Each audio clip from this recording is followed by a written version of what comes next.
मैं आप सभी को दशहरा की 10वें दिन की पावन कहानी सुनाती हूँ। शारदीय नवरात्र के 9 दिन माँ भगवती के व्रत करने के बाद 10वें दिन यानी कि दशहरे पर भगवान राम की पूजा की जाती है और दशहरे का पर्व धूमधाम से मनाया जाता है। हिंदू धर्म में विजयादशमी को बुराई पर अच्छाई की जीत के प्रतीक के तौर पर मनाया जाता है। मान्यता है कि इस दिन भगवान राम ने रावण का वध किया था। तभी से हर साल आश्विन मास के शुक्ल पक्ष की दशमी को दशहरे के रूप में मनाते हैं। इस दिन रावण के पुतले का दहन करके दशहरे का त्योहार मनाया जाता है। इस साल दशहरा 24 अक्टूबर मंगलवार को मनाया जाएगा और इस दिन देश भर में जगह जगह पर रावण के पुतले जलाए जाएंगे। आइए आपको बताते हैं इस त्योहार को मनाने के पीछे क्या है। पौराणिक मान्यताएं इसलिए मनाया जाता है। दशहरा 14 वर्ष के वनवास के दौरान लंकापति रावण ने जब माता सीता का अपहरण किया तो भगवान राम ने हनुमान जी को माता सीता की खोज करने के लिए भेजा।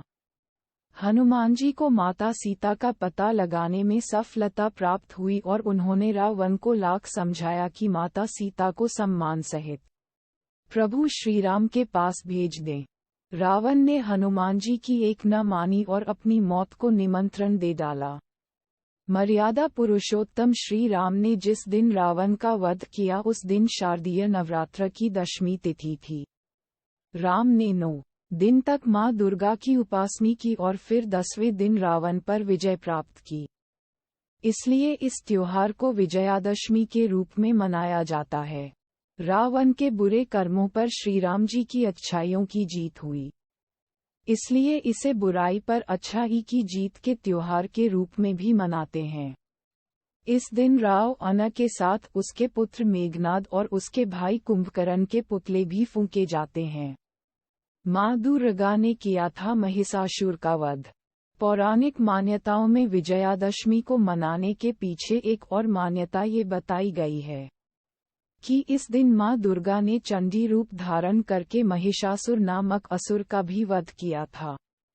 महिषासुर और उसकी सेना द्वारा देवताओं को परेशान किए जाने की वजह से मां दुर्गा ने लगातार 9 दिनों तक महिषासुर और उसकी सेना से युद्ध किया था और 10वें दिन उन्हें महिषासुर का अंत करने में सफलता प्राप्त हुई।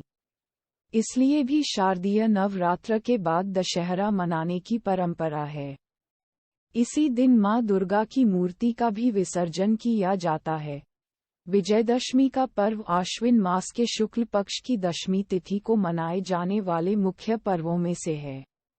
श्री वाल्मीकि रामायण, श्री रामचरितमानस, कालिका उपपुराण और अन्य अनेक धार्मिक ग्रंथों के अनुसार भारतीय जनता के प्राण मर्यादा पुरुषोत्तम भगवान श्री राम के साथ इस पर्व का गहरा संबंध है। विद्वानों के अनुसार श्री राम जी ने अपनी विजय यात्रा इसी तिथि को आरंभ की थी। इसलिए विजय यात्रा के लिए ये पर्व शास्त्र सम्मत माना जाता है। आइए दशहरे की मान्यताओं, इतिहास और शुभ मुहूर्त के बारे में जानते हैं। दशहरा क्यों मनाते हैं, जाने इसका शुभ मुहूर्त, इतिहास और महत्व। दशहरा का पर्व असत्य की सत्य पर जीत का पर्व है। दशहरा जिसे विजय दशमी भी कहते हैं, ये पर्व अश्विन मास के शुक्ल पक्ष की दशमी तिथि को आता है। विजयदशमी यानी दशहरा नवरात्रि खत्म होने के अगले दिन मनाया जाता है। विजयदशमी का पर्व आश्विन मास के शुक्ल पक्ष की दशमी तिथि को मनाए जाने वाले मुख्य पर्वों में से है। श्री वाल्मीकि रामायण, श्री रामचरितमानस, कालिका उपपुराण और अन्य अनेक धार्मिक ग्रंथों के अनुसार भारतीय जनता के प्राण मर्यादा पुरुषोत्तम भगवान श्री राम के साथ इस पर्व का गहरा संबंध है। विद्वानों के अनुसार श्री राम जी ने अपनी विजय यात्रा इसी तिथि को आरंभ की थी। इसलिए विजय यात्रा के लिए ये पर्व शास्त्र सम्मत माना जाता है। भारतीय काल गणना के अनुसार इसका आरंभ आज से लगभग 9 लाख वर्ष पूर्व सिद्ध होता है। ज्योतिष के सिद्धांतानुसार इस समय में ऐसे ग्रह नक्षत्रों का संयोग होता है जिससे विजय यात्रा का श्री गणेश करने पर विजय यात्री को जय की प्राप्ति होती है। इसलिए इस तिथि में राजागण अपने राज्यों की सीमा का अतिक्रम न करते रहे हैं और यूं भी भगवान श्री राम की विजय यात्रा के रूप में मनाया जाने वाला विजयदशमी का पर्व आज भी अपने अनेक शाश्वत मूल्यों के कारण प्रासंगिक है। श्रीराम द्वारा रावण पर विजय दैवीय और मानवीय गुणों सत्य, नैतिकता और सदाचार की राक्षसी और अमानवीय दुर्गुणों अनैतिकता, असत्य, दंभ, अहंकार और दुराचार पर विजय है। ये पर्व न्याय की जीत एवं नारी जाति के अपमान करने वालों का संहारक है। इसे लेकर एक अन्य पौराणिक कथा कहती है कि एक महिषासुर नाम का राक्षस था जिसने ब्रह्मा जी की उपासना करके वरदान प्राप्त किया था कि वह पृथ्वी पर कोई भी उसे पराजित नहीं कर पाएगा, अर्थात उसका वध नहीं कर पाएगा। महिषासुर से अपने पाप से हाहाकार मचा दिया था। तब ब्रह्मा विष्णु महेश ने अपनी शक्ति से दुर्गा माँ का विकराल रूप किया था। माँ दुर्गा और महिषासुर के बीच में 9 दिनों तक मुकाबला चला और 10वें दिन माँ दुर्गा ने असुर का वध कर दिया। इसे लेकर एक अन्य पौराणिक कथा कहती है कि एक महिषासुर नाम का राक्षस था जिसने ब्रह्मा जी की उपासना करके वरदान प्राप्त किया था कि वह पृथ्वी पर कोई भी उसे पराजित नहीं कर पाएगा, अर्थात उसका वध नहीं कर पाएगा। महिषासुर से अपने पाप से हाहाकार मचा दिया था।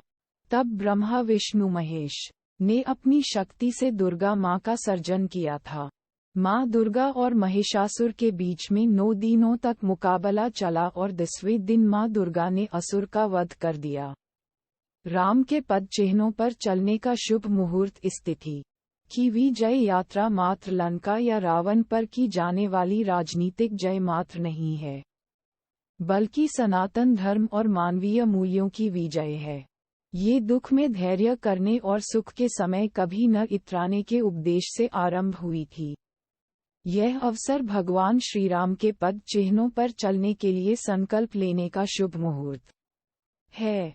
दशहरे का पर्व निरपराध लोगों को सताने रुलाने वाले रावण के अहंकार रूपी 10 सिरों और पौरुष की दुरुपयोगिनी 20 भुजाओं के विनाश का प्रतीक है। विजयदशमी की पूर्व पीठिका का आरंभ आश्विन शुक्ल पक्ष के पहले नवरात्र से ही हो जाता है। नीलकंठ के दर्शन शुभ लोकहित के लिए विष पीकर अपने कंठ को नीला कर लेने वाले भगवान शिव के रूप नीलकंठ के दशहरे के पर्व पर दर्शन बहुत ही सौभाग्यपूर्ण माने जाते हैं।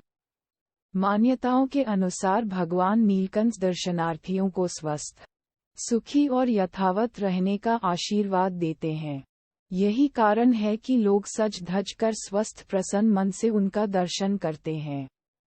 दशहरे का शुभ मुहूर्त इस साल आश्विन मास के शुक्ल पक्ष की दशमी तिथि 24 अक्टूबर मंगलवार के दिन है। आपको बता दें कि दशमी तिथि का आरंभ 23 अक्टूबर को शाम के समय 5:44 पर होगा और इसका समापन 24 अक्टूबर को 3:14 पर होगा। दशहरा का त्योहार 24 अक्टूबर को मनाया जाएगा। बता दें कि इस साल दशहरा पर 2 बहुत ही शुभ योग बनने जा रहे हैं। एक रवि योग और दूसरी वृद्धि योग का संयोग है। इस वीडियो को बोलते या लिखते समय कोई त्रुटि हो गई हो तो मैं क्षमा चाहती हूँ। उम्मीद है आप सभी लोगों को यह वीडियो अच्छी लगी होगी। अगर आप भगवान शिव व श्री राम के सच्चे भक्त हैं तो आप हमारे चैनल को सब्सक्राइब और वीडियो को लाइक करके कमेंट में भगवान शिव व श्री राम की जय लिख दीजिएगा। धन्यवाद।